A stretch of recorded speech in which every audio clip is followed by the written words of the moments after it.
Hello बच्चों, मैं सुधा प्रसाद आपकी हिंदी टीचर आज आपको इन वीडियोस के माध्यम से पढ़ाने का प्रयास कर रही हूँ, क्योंकि कोरोना संक्रमण की वजह से आज आपकी क्लासेस नहीं हो पा रही हैं। तो आज क्लास 2 का चैप्टर 1 हे प्रभु कविता मैं आप लोगों को पढ़ाने जा रही हूँ, जिसके कवि हैं मनोज कुमार मनोज कुमार जी ने यह प्रातःकालीन कविता बड़ी ही सुंदर तरीके से लिखी है, जिसमें ईश्वर के अस्तित्व को बताया गया है और यह बताया गया है कि ईश्वर ने हमें कौन कौन सी चीज़ें इस संसार में प्रदान की हैं और हमें उनका आभार प्रकट करना चाहिए। तो आप इस बच्चे को देख रहे हैं कि किस तरह से यह हाथ जोड़कर ईश्वर की ओर मुख करके उनको प्रणाम कर रहा है और उनका आभार व्यक्त कर रहा है। तो इस तरह से हमें यह देखना चाहिए कि हम इस कविता की पंक्तियों में क्या क्या चीज़ पढ़ने जा रहे हैं। पहली पंक्तियाँ इस प्रकार हैं। सूरज की किरणों को बोलो, कौन धरा पर लाता है, कलियों के मुखड़ों पर आकर कौन हंसी रख जाता है। इसका मतलब हुआ कि कवि बच्चे से कह रहे हैं, प्रश्न पूछ रहे हैं कि सूरज की किरणों को, इस सूरज का चित्र आप लोग देख रहे हैं।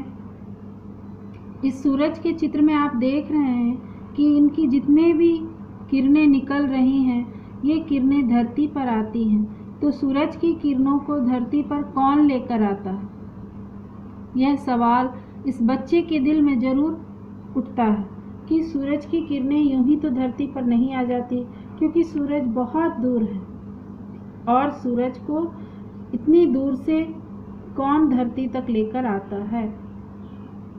कलियों के मुखड़ों पर आकर कौन हंसी रख जाता है। मतलब ये जो फूल खिले हुए हैं, ये बीती रात कलियां थी जो सुबह होने पर फूल बन गए और फूल खिलकर मुस्कुराता हुआ दिखता है और सबके मन को आकर्षित करता है। तो फूलों के इन मुस्कुराहटों को कौन इनके अंदर डाल देता है, कौन इनके मुख पर मुस्कुराहट छोड़ जाता है। तो ये भी एक सवाल है जो बच्चे के दिल में आता है। उसके बाद की पंक्तियां हैं, कौन तितलियों के पंखों पर मोहक चित्र बनाता है। यह भी एक प्रश्न है कि इन तितलियों के पंखों पर जो आप सुंदर सुंदर रंग और आकृति और ये चित्र देख रहे हैं, ये आखिर कौन चित्रकार है जो बनाकर चला जाता है। यह तो किसी इंसान ने नहीं बनाया। किस चित्रकार ने इतनी सुंदर चित्र बनाए हैं, इतने सुंदर सुंदर रंग इन तितलियों के पंखों पर भर दिए हैं। बच्चों, आपको भी तितलियां बहुत प्यारी लगती होंगी जब वो फूलों पर मंडराती हैं। वह बहुत रंग बिरंगी होती है और बहुत खूबसूरत दिखाई देती है। तो इनकी सुंदरता किनसे है, किसने इन्हें इतना सुंदर बनाया है, इतने सुंदर रंग रूप इनको किसने दिया है। कोयल के मीठे गीतों को कौन सिखा कर जाता है। आपने कोयल तो देखा ही होगा, जो बहुत झुरमुट में छुपा हुआ रहता है। खास करके आम की डाली पर कोयल बैठकर बहुत ही मीठी आवाज़ में सुरीली गीत गाता है और गर्मी या बसंत की ऋतु में अक्सर कोयल की आवाज़ सुनने को मिलती है, जो बहुत ही मीठी होती है। सभी पक्षियों में कोयल की आवाज़ सबसे सुरीली होती है।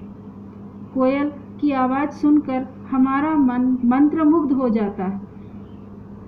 कोयल कुहू कुहू करते हुए मीठा गीत सबको सुनाता है। तो कोयल के मीठे गीतों को उसे किसने सिखाया। बाकी सभी पक्षी तो ऐसा नहीं गाते पर कोयल ही इतना सुंदर क्यों गा लेती है? तो उसे इतनी सुंदर और इतनी मीठी आवाज़ किसने दी?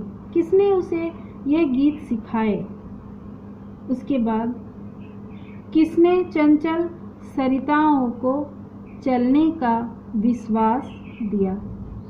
यह भी एक प्रश्न है कि चंचल यानी उछलती कूदती नदियों को, सरिताओं मतलब नदियाँ, तो इन उछलती कूदती धाराओं के रूप में बहने वाली नदियों को चलने का विश्वास किसने दिया? नदियाँ जब बहती हैं तो वो आगे की ओर निश्चल रूप में बहती ही जाती हैं। उन्हें ये पता नहीं होता कि आगे जाकर रास्ता कैसा है। वह स्वयं अपना रास्ता बना लेती हैं। उनके रास्ते में बड़े बड़े पत्थर और चट्टानें भी आती हैं, पर सभी को वो तोड़ती मरोड़ती आगे की ओर बढ़ती ही जाती हैं। तो वो बड़े ही दृढ़ विश्वास और निश्चय के साथ आगे की ओर बढ़ती हैं। तो उनको आगे बढ़ने का हिम्मत और विश्वास किसने दिया है? किसने टिमटिम करने वाले तारों का आकाश दिया? अर्थात किसने आकाश में टिमटिमाने वाले तारों को रोशनी दी है? बच्चों, आपने रात को अपने सिर के ऊपर आसमान की ओर जरूर देखा होगा और आपने देखा होगा कि उसमें अनगिनत टिमटिमाते छोटे छोटे डायमंड्स की तरह, हीरो की तरह चमकते हुए रोशनीदार प्रकाश पुंज दिखाई देते हैं, जिनको हम तारे कहते हैं। तो इन छोटे छोटे टिमटिमाते हुए तारों को प्रकाश कहाँ से मिलता है? किसने उनमें ये प्रकाश भर दिया? ये सवाल भी आपके मन में जरूर आता होगा। तो इतने सारे सवाल जो आपके मन में आते हैं कि सूरज की किरणें धरती पर कौन लेकर आता है? कलियों के, फूलों के मुखड़ों पर कौन हंसी रख जाता है? तितलियों को इतने सुंदर सुंदर पंख और रंग बिरंगे पंख किसने दिए? किसने उनके पंखों पर मोहक चित्र बना दिए जो मन को मोह लेते हैं? किसने कोयल को मीठे गीत सिखा दिए? किसने नदियों को चलने का विश्वास दे दिया आगे की ओर? और किसने तारों को टिमटिमाने के लिए प्रकाश दिया? ये सारे सवाल बच्चों के दिल में आते हैं, इस बच्चे के दिल में भी आ रहे हैं और यह हाथ जोड़कर प्रभु से पूछ रहा है, ईश्वर से ये सवाल कर रहा है। तो कवि कहते हैं, इन सवालों का जवाब देते हुए कवि कहते हैं, हे प्रभु, यह सब तेरी महिमा, यानी हे ईश्वर, यह सब तेरी ही दया है। महिमा मतलब तेरी ही दया है, तेरी ही माया है, तेरा ही किया धरा है, सब तूने ही किया है। तूने जगत बनाया है, यानी संसार, दुनिया तूने ही बनाया है।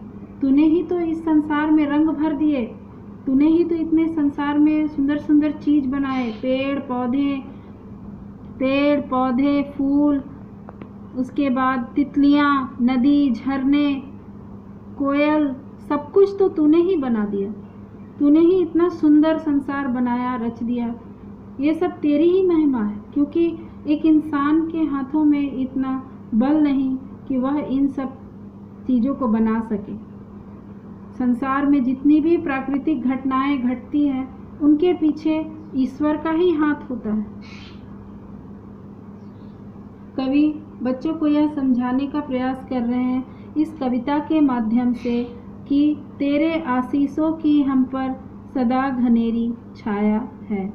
तो इन सब चीज़ों को देखकर यह पता चलता है कि तेरे आशीषों की, यानी तेरे आशीर्वाद के रूप में हमें जो सूर्य की रोशनी, नदी का जल, वायु, फल फूल मिले हैं, ये आपके आशीर्वाद ही तो हैं। तो इन आशीर्वादों की हम पर सदा घनेरी छाया है, यानी हमेशा घनी छाया बनी रहे। और आपका आशीर्वाद सदा हमारे ऊपर बना रहे, क्योंकि प्रभु के बिना हमारा कोई अस्तित्व नहीं है।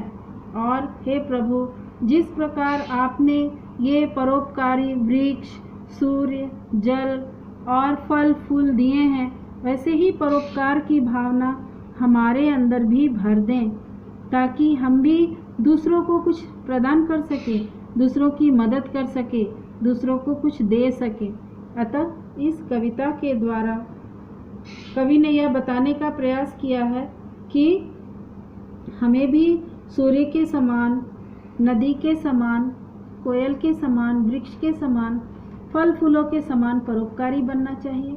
और हमें ईश्वर का आभार भी प्रकट करना चाहिए कि ईश्वर ने हमें इन सारी चीज़ों से अभिभूत किया है, हमें ये सारी चीज़ें प्रदान की है। इसके लिए हम सदा ईश्वर के आभारी रहेंगे। हमें सदा उनके आशीर्वाद की ज़रूरत है, उनका आशीष हम पर सदा बनी रहे। तो ये कविता का भावार्थ मैंने आप लोगों को बता दिया, और इसके साथ ही मैं ये कविता स्मरण करने को कहती हूँ। आप लोग पूरी कविता पढ़ें और इनकी पंक्तियों को स्मरण करें। स्मरण करने के बाद इनके शब्दार्थों को आप अच्छी तरह से याद करें, और इनके जो प्रश्न उत्तर हैं वो मौखिक हों या लिखित हों, वो सब कुछ मैंने स्कूल के वेबसाइट पर डाल दिया है। आप उसको ज़रूर देखें और उसको लर्न करें, ताकि आगे की पढ़ाई हम इसी तरह से जारी रखेंगे। और नेक्स्ट वीडियो में मैं आपको दूसरा अध्याय पढ़ाऊंगी। तब तक के लिए आप इस अध्याय का सारा अभ्यास प्रश्न और प्रश्नोत्तर अपनी उत्तर पुस्तिका पर ज़रूर लिख लें और लिखकर याद करें। आगे की वीडियो तक के लिए धन्यवाद।